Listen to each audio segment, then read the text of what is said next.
Colombia drugs. Kingpin Don Mario sentenced to 35 years. A court in New York has sentenced an infamous Colombian paramilitary leader and drug kingpin to 35 years in jail. Rendón Herrera, better known as Don Mario, led the right-wing paramilitary group United Self-Defense Forces, AUC.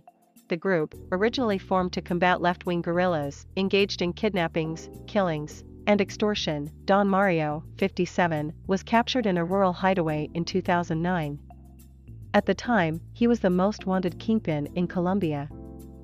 He was extradited to the United States in 2018 and last year pleaded guilty to trafficking more than 80 tons of cocaine to the U.S. Rendón Herrera and his brother Freddy, known as El Alemán, the German, for his love of imposing strict discipline on his men, were key players in the AUC. As part of that paramilitary group, they led thousands of fighters who attacked and killed anyone they deemed a sympathizer of Colombia's left-wing rebel groups, in order to finance itself. The AUC imposed taxes on cocaine smuggled through territories it controlled and also engaged in drug trafficking. AUC members were behind some of Colombia's most gruesome massacres. Tens of thousands of Colombians were displaced by the group's violence, many of the group's members, including Freddy Rendón Herrera, demobilized under a 2003 peace deal. But unlike his brother, Don Mario refused to lay down arms and instead co-founded the Gulf Clan criminal gang, under his leadership.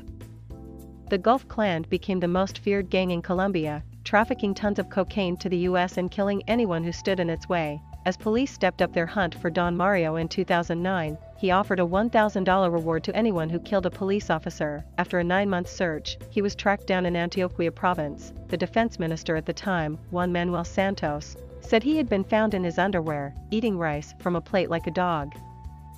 U.S. Drug Enforcement Administration agents described him as one of the most prolific drug traffickers to ever operate in Colombia. The man who succeeded him at the helm of the Gulf Clan, Dairo Antonio Usuga, was captured last year and extradited to the U.S. in May. Don Mario's brother, Freddy Rendón Herrera, was freed from prison in 2017 and has asked for forgiveness for recruiting hundreds of children into the ranks of the AUC during his time as a leader of the group.